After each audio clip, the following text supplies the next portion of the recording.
اعوذ باللہ من الشیطان الرجیم بسم اللہ الرحمن الرحیم یا ایہا الذین آمنوا اذا تداینتم بدین الى اجل مسمى فاکتبوه وليكتب بينكم كاتب بالعدل ولا يأب كاتب أن يكتب كما علمه الله فليكتب وليملل الذي عليه الحق وليتق الله ربه ولا يبخس منه شيئا فإن كان الذي عليه الحق سفيها أو ضعيفا أو لا يستطيع أن يمل هو فليملل وليه بالعدل واستشهدوا شهيدين من رجالكم فإن لم يكونا رجلين فرجل وامرأتان ممن ترضون من الشهداء أن تضل إحداهما فتذكر إحداهما الأخرى ولا يأبى الشهداء إذا ما دعوا ولا تسأموا أن تكتبوه صغيرا أو كبيرا إلى أجله ذلكم أقسط عند الله وأقوم للشهادة وأدنى ألا ترتابوا إلا أن تكون تجارة حاضرة تديرونها بينكم فليس عليكم جناح ألا تكتبوها وأشهدوا إذا تبايعتم ولا يضار كاتب ولا شهيد وإن تفعلوا فإنه فسوق بكم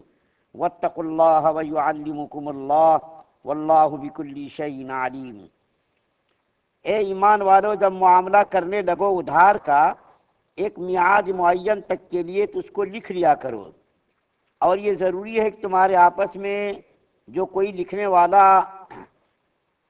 لکھنے والا ہو وہ انصاف کے ساتھ لکھے، اور لکھنے والا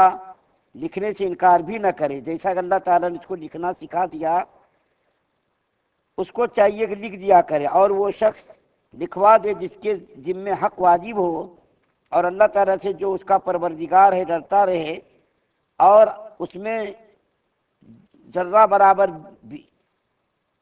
میں سے ذرہ برابر بتلانے میں کمی نہ کرے۔ پھر جس شخص کے ذمے حق واجب تھا وہ اگر خفیف العقل ہو یا ضعیف البدن ہو یا خود لکھانے کی قدرت نہ رکھتا ہو تو اس کا کارکن ٹھیک طور پر لکھا دے، اور دو شخصوں کو اپنے مردوں میں سے گواہ بھی کر لیا کرو۔ پھر اگر وہ دو گواہ مرد میسر نہ ہو تو ایک مرد اور دو عورتیں گواہ بنا لی جائیں، ایسے گواہوں میں سے جن کو تم پسند کرتے ہو، تاکہ ان دونوں عورتوں میں سے کوئی ایک بھی بھول جاوے تو ان میں کی ایک دوسری کو یاد دلا دے، اور گواہ بھی انکار نہ کیا کریں۔ جب گواہ بننے کے لیے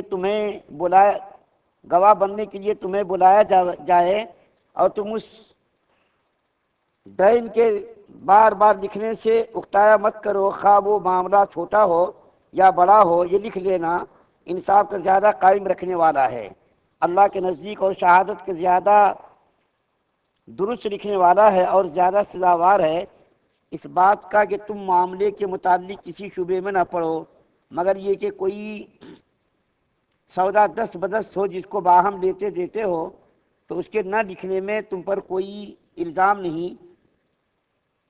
اور اس میں بھی ضرور کر لیا کرو کہ خرید و فروخت کے وقت گواہ کر لیا کرو، اور کسی کاتب کو تکلیف نہ دی جاوے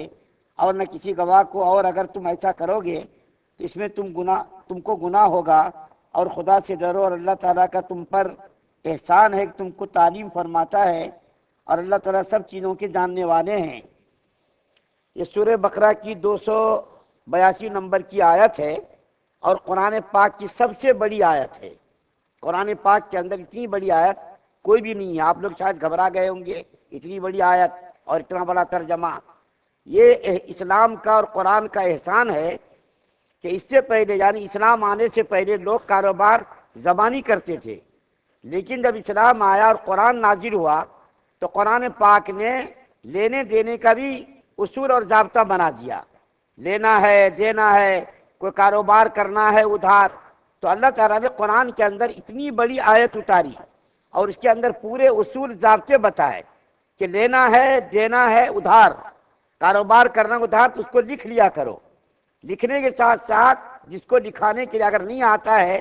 کسی کو بلایا جائے تو وہ بھی انکار نہ کرے کہ بھائی میں نہیں لکھتا، اور یہ کہا کہ دیکھو تم کو لکھنا پڑھنا سکھایا اللہ کا احسان ہے، تم انکار مت کرو بلکہ لکھ دیا کرو، انصاف کے ساتھ لکھا کرو،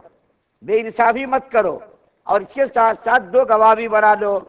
دو مرد ہو یا ایک عورت، یا ایک مرد یا دو عورتیں، اور جب تم کو گواہی کے لیے طلب کیا جائے، بلایا جائے، تو تم انکار مت کرو، بلکہ جب جب بلایا جائے جب جب آ جایا کرو، اور صحیح صحیح گواہی دینا، غلط گواہی نہیں دینا۔ یہ نہیں کہہ رہے بار بار تم مجھ کو گواہی کے لیے بلا رہے ہو، بار بار تم مجھ کو پریشان کر، ایسا نہیں، صحیح صحیح سچائی کے ساتھ، اصول اور ضابطے کے ساتھ، شریعت کے مطابق گواہی دینا ہے۔ میں نے اس کو پوری آیت کا خلاصہ تھوڑی سی تحریر میں لکھ لیا ہے، تاکہ زیادہ لمبی چوڑی بات نہ، کیونکہ بڑی آیت ہے، اس کا اگر خلاصہ بنا کرے تو کئی دن لگ جائیں گے۔ اس کو میں نے اختصار کے ساتھ لکھ لیا ہے، اس کو میں آپ کے سامنے بیان کر دیتا ہوں۔ نمبر 1 یہ کہ گواہ دو مرد یا ایک مرد اور دو عورتیں، ایک مرد دو عورتیں، ایک مرد یا ایک عورت کافی نہیں، دو مرد ہو یا ایک مرد دو عورتیں ہو، یہ گواہی کے لیے ضروری ہے۔ ایک مرد ایک عورت یہ جو ہے کافی نہیں ہے، دو مرد ہو یا تو ایک مرد دو عورتیں ہو، یہ گواہی کے لیے ضروری ہے۔ گواہ مسلمان ہو، کافر نہ ہو۔ اسی طریقے سے گواہ تفقہ اور عادل ہو، ثقہ اور عادل ہو، یعنی بھروسے مند آدمی ہو، بیکار فاسق اور فاجر آدمی نہ ہو، بلکہ قوم کا معتبر ہو، مستند آدمی ہو، شریعت کے اوپر چلنے والا ہو، فاسق اور فاجر نہ ہو، جن کے قول پر اعتماد ہو، ایسے آدمی کو گواہ بنایا جائے۔ جب آپس میں ادھار کا کوئی معاملہ کسی معین مدت کے لیے کیا جائے تو اس کو لکھ لیا جائے، مثال کے طور پر بھئی فلاں تاریخ، فلاں دن، فلاں مہینہ، یہ نہیں کہ خالی لکھ لیا، یہ نہیں، بلکہ اس معین مدت کی تاریخ بھی لکھ لینی چاہیے، فلاں تاریخ کو یہ کام ہوا، فلاں دن یہ ہوا، فلاں مہینے میں ہوا، اس طریقے سے صاف صاف لکھ لینا چاہیے۔ اس سے لکھنے سے کیا رہتا؟ اطمینان رہتا۔ جب ادھار کا معاملہ کیا جائے تو اس کی مدت ضرور مقرر کریں، غیر معین مدت کے لیے ادھار لینا دینا جائز نہیں، کیونکہ اس سے فساد اور فتنہ پھیلنے کا ڈر ہے۔ کاتب یعنی ادھار کا معاملہ لکھنے والے کو انصاف کے ساتھ لکھنے کی ہدایت دی گئی ہے۔ کوئی غلطی کر کے، اتار چڑھاؤ کر کے، کمی بیشی کر کے نہیں لکھنا ہے کاتب لکھنے والا، بلکہ انصاف کے ساتھ وہ لکھے۔ اور اس کے بعد اللہ تعالیٰ کیا فرماتے ہیں؟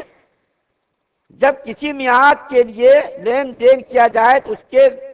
لیے لکھا پڑھی اور گواہی ہونا چاہیے۔ ابھی جیسا میں نے بیان کیا، اگر کوئی فریق نابالغ یا ناسمجھ ہو تو اس کا کارندہ یا ولی اس کام یعنی کتابت و شہادت انجام دے۔ اگر اس کے لیے ہم لکھ رہے ہیں، وہ مجبور ہے، معذور ہے، زبان نہیں ہے، اس کو سن نہیں سکتا، وہ بہرا ہے، گونگا ہے، تو اس کے لیے اس کا جو خاندان کا ولی ہے وہ یہ کام انجام دے۔ کاتب دیانتداری کے ساتھ اپنا فرض انجام دے۔ گواہی دینے کے لیے اگر بلایا جائے تو انکار نہیں کرنا چاہیے، بلکہ جب بلایا جب آ جانا چاہیے، اور شہادت کو چھپانا کیا ہے؟ یہ حرام ہے۔ اس کا بندوبست کرنا چاہیے کہ کاتب یا گواہ کو اہل معاملہ نقصان نہ پہنچا سکے۔ کسی کو آپ نے کتابت کے لیے آپ نے لکھنے کے لیے بلایا تو وہ جو ہے لوگ ہے جس کا معاملہ ہو رہا، کہیں نقصان نہ پہنچائے، بلکہ اس کو نقصان سے بچانے کے لیے بھی انتظام کرنا چاہیے۔ گواہی کے لیے اگر دو مرد معتبر طریقہ کے دستیاب نہ ہو کہ ایک مرد اور دو عورتیں گواہ بنا لی جاوے، تاکہ اگر ایک بھول جائے تو دوسرا اس کو یاد دلا دے۔ یہ جو ہے اس آیت کریمہ کا خلاصہ میں نے آپ کے سامنے بیان کیا۔ اللہ تعالیٰ سے دعا ہے کہ اللہ تعالیٰ ہم تمام مسلمانوں کو شریعت مطہرہ پر مکمل عمل پیرا ہونے کی توفیق عطا فرمائے۔ سبحان اللہ و بحمدہ، سبحانک اللہم و بحمدک، و نشہد ان لا الہ الا انت۔